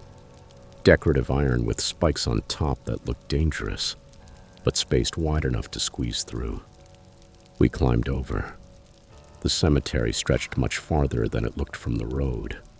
Row after row of headstones, some cared for, others swallowed by weeds, vanishing into the dark. Connor turned on the flashlight and started taking pictures with his phone. The flash lit up 19th century names, stone angels, carved crosses that must have cost a fortune in their day. We followed the main gravel path, the crisp crunch of our steps breaking the absolute silence of the night. Everything was fine until Connor spotted the funeral home. The flashlight caught its silhouette against the sky, a massive 3-story building with Victorian trim, peeling white paint, and crooked shutters hanging loose.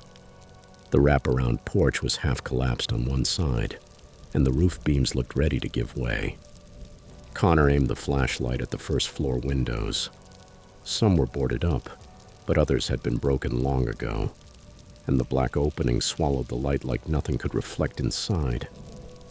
"God, look at that," he whispered, a mix of fear and fascination. A side door hung half open on rusty hinges. When we stepped closer, a thick, sharp smell hit us head-on. It was a mix of mold, rotting wood, and something chemical, like old formaldehyde. We stood a few steps back, unsure when we heard the sound. Footsteps on gravel, not rushed, steady, deliberate, like someone walking with purpose. The sound came from behind the building. Connor grabbed my arm, and without a word, we dropped behind a large headstone. We held our breath. The footsteps drew closer, each step keeping time with our fear. Then we saw him, a man maybe 50 or 60, dressed in dark work clothes and carrying a lantern in his hand, though it wasn't lit. Thin gray hair hung to his shoulders, and his unkempt beard looked like it hadn't been trimmed in months. But the most unsettling part was how he moved, without light, without hesitation, as if he knew every grave by memory. He passed within 10 meters of us, walking between the headstones without stumbling once. He went straight to the funeral home side door, the very one we just found, and stepped inside without hesitation. We stayed frozen, hearts hammering. A minute, 2, maybe 3. Time stretched. When Connor finally whispered that we should leave, a warm light appeared in a second-floor window. It was orange and flickering, like a candle or an oil lamp. Any sane person would have run, but not us. We were 17 and stupidly curious. We crept closer, crouched low, hiding behind the bigger monuments. From one of the broken first-floor windows, we heard floorboards creak and furniture scraping across the wood. And then a voice, not the man's. Another one, younger, maybe our age. It sounded weak, tired, pleading. The man answered in a hard-on, authoritarian tone. "I told you to wait in the room. Don't move until I tell you." The silence afterward was suffocating. Then quick footsteps, and the younger voice again, more panicked now. Connor tugged my shirt, whispering that we had to go right now, but I couldn't move. There was something terrifyingly real in that exchange. The man shouted again, louder. "You wanted to see the real story? You wanted the full experience? This is what you asked for." A deafening slam shook the entire structure. That explosion of sound snapped us out of whatever trance we were in, and we ran. We ran without looking back. I don't know how long we ran. I only remember the sound of our sneakers splashing over damp gravel and the burn in my lungs. We didn't stop until we reached the main road, where the distant headlights of passing cars looked like the safest thing in the world.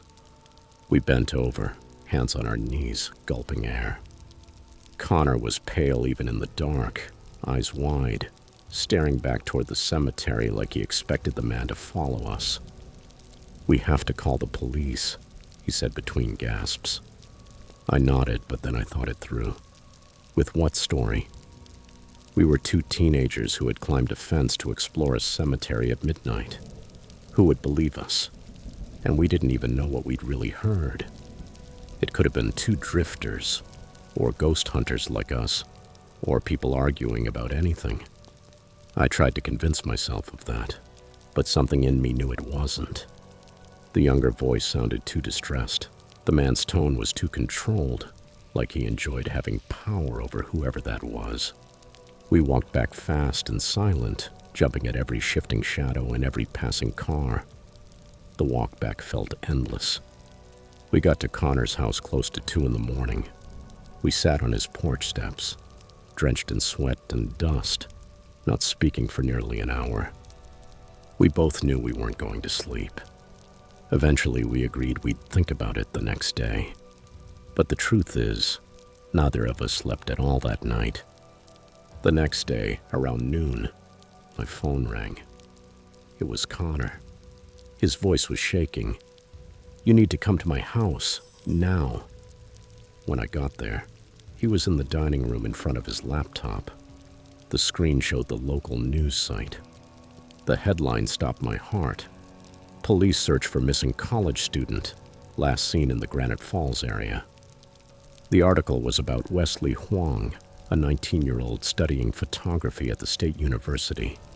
He'd told his roommate he was going out to take pictures of abandoned buildings for a project, and never came back. That had happened 3 days earlier. Connor already had 5 tabs open with other similar cases. Young people between 16 and 21 who had vanished over the last 2 years, all last seen near our town. But what truly paralyzed us was a Facebook post in a local community group. It was dated 6 months earlier and written by a woman named Sharon Vance. It was a long, furious warning about a man who had approached her teenage son at the skate park, talking about the fascinating history of Greenwood Cemetery and the abandoned funeral home.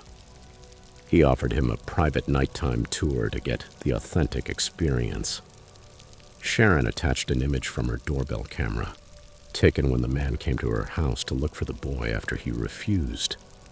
Gray-haired at the shoulders, scruffy beard, dark clothing, about 60 years old.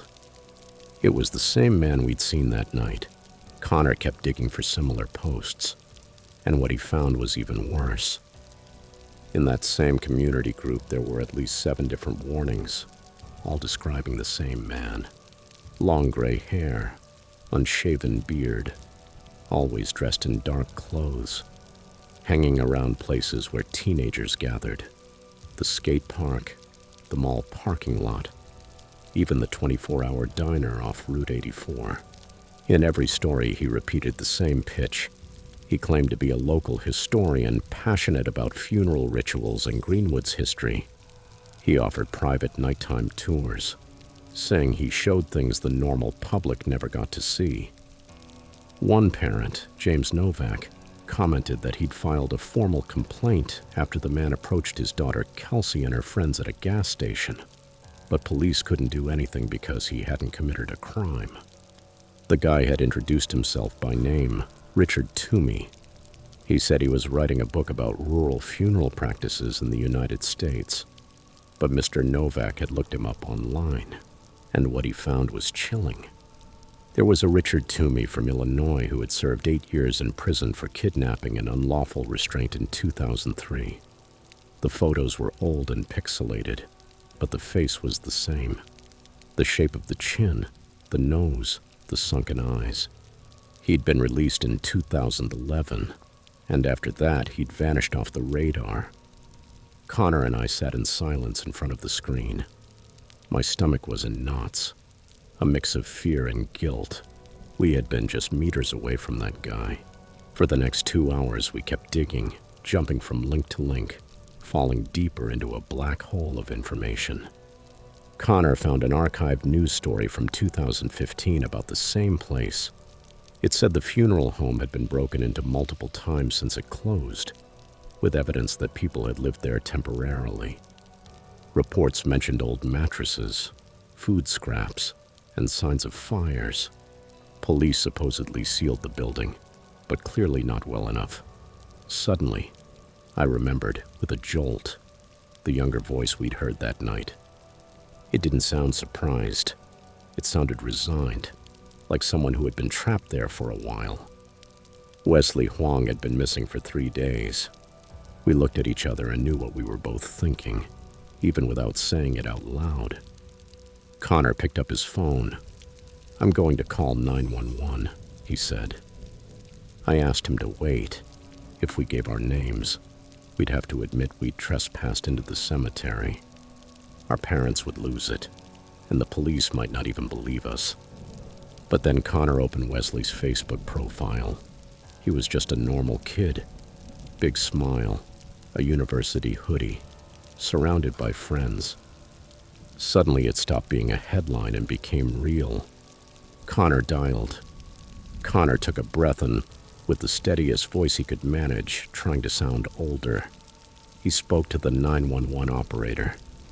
He said he'd seen suspicious activity at Old Greenwood Cemetery, specifically at the abandoned funeral home, and that it might be related to the missing student case. The operator started asking questions. Had he seen people, lights, vehicles? Had he heard anything? Connor answered as best he could without revealing that we'd been inside. He invented that we'd been driving by on the highway and saw lights inside a building that was supposed to be empty. The operator took notes, asked for a contact number, and Connor gave a fake name, made up on the spot. Maybe it was stupid, but fear was stronger than logic. We hung up and stared at the phone in silence. We spent the rest of the afternoon compulsively refreshing the news site and the local police page, looking for any sign of movement. Nothing. Until 6 in the evening.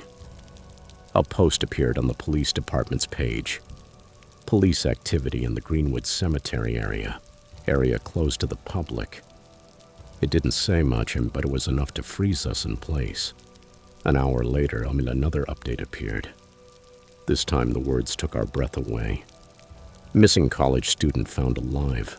Suspect in custody. We stared at each other, unable to speak. We knew, without any doubt, that it was connected to what we'd heard. That night we barely slept, glued to the news. The next morning, local stations began publishing the full story. The headline read, 62-year-old man arrested for kidnapping and assault at Greenwood's abandoned funeral home. The name left no doubt. Richard Toomey. He had been arrested and charged with kidnapping, unlawful imprisonment, and physical assault. He'd been living in the funeral home's basement for months, where he'd set up a small generator and a makeshift sleeping area. He lured young people with promises of historical tours and real experiences. Police found Wesley Huang alive, locked inside one of the embalming rooms. He'd been held for 3 days. According to officers, there were signs suggesting it wasn't the first time Toomey had done it. The following weeks were a media storm. Reports detailed that the man had spent more than a year and a half prowling the area, approaching teens and college students with his pitch about the authentic history of death. Apparently, he let some go after hours of conversation, but kept others against their will for days. His obsession was teaching real history through experience, in his own words. Wesley said Toomey forced him to listen to endless monologues about funeral rituals, embalming techniques, and the spiritual connection between the body and the earth. He showed him rusted tools, old coffins. He even forced him to lie inside one. Psychological torture disguised as a lesson. Connor and I never told anyone we'd been there that night. No one would have believed that 2 scared teenagers had helped, without knowing it, save a life. Still, guilt eats at me every time I think about it. If we'd been braver, if we'd gone inside the funeral home, maybe we could have helped sooner. But police said that thanks to the call, they arrived in time. That's what we heard again and again. Your anonymous tip saved Wesley. Toomey was sentenced to 25 years in prison. The trial was fast. The evidence was overwhelming. When the sentence came down, the entire town breathed easier, though the unease lingered for a long time after. The funeral home was demolished the following year. News broadcasts showed excavators tearing down the mold-stained walls, and even though many people applauded the symbolic gesture, it was hard for me to watch. I couldn't stop thinking about what happened under that roof, about the voices we heard that night. Sometimes I drive past the cemetery on my way to the highway. The spot where the funeral home used to stand is just an empty patch now, covered in new grass. But every time I see it, I can't help thinking about that younger voice we heard, the one pleading, the one trembling. And I wonder how many other voices there were before it, voices no one ever managed to hear. Every so often, articles pop up about Wesley. He's moving forward with his life. He transferred to another university and is studying to become a social worker, helping other trauma survivors. He says he wants to turn something horrible into a reason to do good. Connor and I never went urban exploring again. Not once. And when we do talk about that night, it always ends the same way, with tight throats and sinking stomachs. Because we both know that if we'd been a little braver, if we hadn't run, maybe we would have changed something. But we also know that if we hadn't made that call, Wesley wouldn't be alive. Years have passed, and I still dream about the orange glow in that second-floor window, about the echo of that voice yelling, "Please."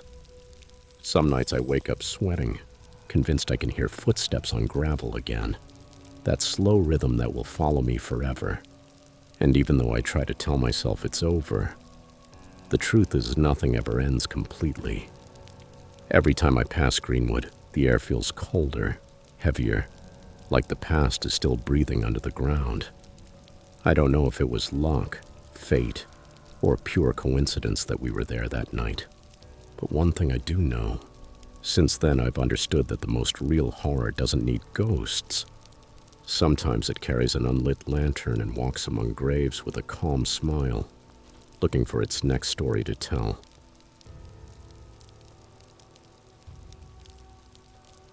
Story 7. I was in my second year of college when this happened. I was studying visual arts, and in one of our studio classes we had to create a photographic series with an open theme. At the time, I didn't have much of a social life. I was the kind of person who preferred spending hours adjusting camera settings over going to a party. I decided my project would revolve around old cemeteries. I liked the idea of capturing that silent, suspended atmosphere, places where time seems to have stopped. The cemetery I chose wasn't far from campus. It was small, surrounded by an iron fence and by leaning oak trees, as if they were tired of carrying centuries of history. That day the light was perfect. A gray sky softened the shadows, and a cool breeze kept the air restless. Ideal for the mood I wanted.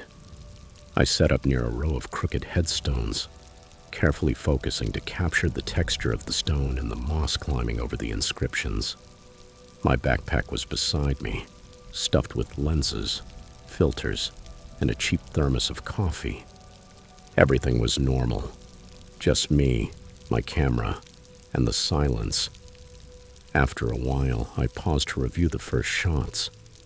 The images looked exactly how I wanted. Muted tones, sharp details, a melancholic feel. But when I zoomed in on one of the photos, my heart lurched. In the left corner, it almost blended into the background, there was a man.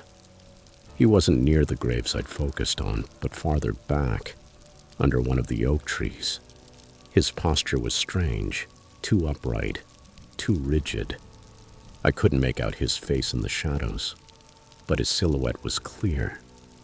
I looked up from the camera, expecting to see him still there, but the space beneath the tree was empty. I tried to convince myself it was just someone passing through, maybe another student, or a neighbor cutting through the cemetery, and I didn't dwell on it. I went back to work, forcing myself to focus on framing, but his figure lingered in my mind like a word I couldn't quite recall. When I checked the next batch of photos, my chest tightened. The man was there again. This time he wasn't under the tree. He was closer, beside a cracked monument that leaned to one side. He still appeared in the background, but his position had changed in a way that felt too deliberate, as if he wanted me to notice him only after I looked at the images. And the most disturbing part was how consistent he was. In every photo, he looked exactly the same, as if he hadn't walked, but had simply appeared at another point in the frame. I started scanning the area more carefully, shifting a few steps in either direction. The cemetery was big enough for someone to hide behind mausoleums or stone walls, but the air felt completely empty. All I heard was the crunch of my footsteps in dry leaves and the branches brushing in the wind. "Hello?" I called, not even sure why. Maybe I just wanted someone to answer, to prove it was still a normal place. No one replied. I thought about leaving, but I didn't want to admit I was scared. I told myself it was just shadows, a trick of the light, an optical illusion from the lens. So I kept working, pretending to be calm. I moved toward the oldest part of the cemetery, where the stones were so eroded the names were almost unreadable. I took several photos, and my stomach clenched. The man was still there. This time I could make out more details. He wore a dark coat, too heavy for the mild weather, and his silhouette was sharper, closer, as if he'd moved a few steps between shots. I snapped the camera closed and looked around, turning in a full circle. All I saw were endless rows of graves and trees swaying in the wind. There was no one where the image said he should be. My pulse sped up. The shadow explanation didn't make sense anymore. Shadows don't move closer on their own. I started to feel like the photos weren't coincidences, but a kind of interaction, as if the camera was recording something my eyes couldn't see directly. I moved to another area, trying to convince myself I was only fixating. I aimed the lens at a small mausoleum with a rusted door that stayed shut, and I took a series of shots from different distances. When I checked the screen, my blood ran cold. The man was there again, not in the background now, but at the edge of the frame, slightly leaned toward me. The image felt like he knew I was looking, like he was waiting for me to find him. This time I didn't yell or call out. I just packed everything up with shaking hands, not caring if I scratched the lenses or tangled the gear. The silence that had felt inspiring before now pressed down like a slab of stone. I walked toward the exit without looking back, fighting the urge to run, afraid I'd hear other footsteps following me. When I reached my car, I locked the doors before starting the engine. On the drive back to campus, I kept checking the rearview mirror, convinced I'd see his coat or his shadow crouched in the back seat. But of course there was nothing. That night, I took the memory card out of the camera and transferred the photos to my laptop. I told myself that seeing them bigger would explain everything. A passerby, a reflection, an optical illusion. But no, when I laid out the full sequence, there was no doubt. In every shot, the man was closer, step by step, frame by frame, always moving toward me, until the last photograph, where the entire image was filled by dark fabric, the edge of a coat and the outline of a neck. No face, just the suggestion of his presence. So close it looked pressed against the lens.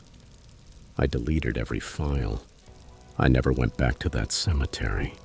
To this day, I don't know if what I captured was a real person or something I never should have brought home with me.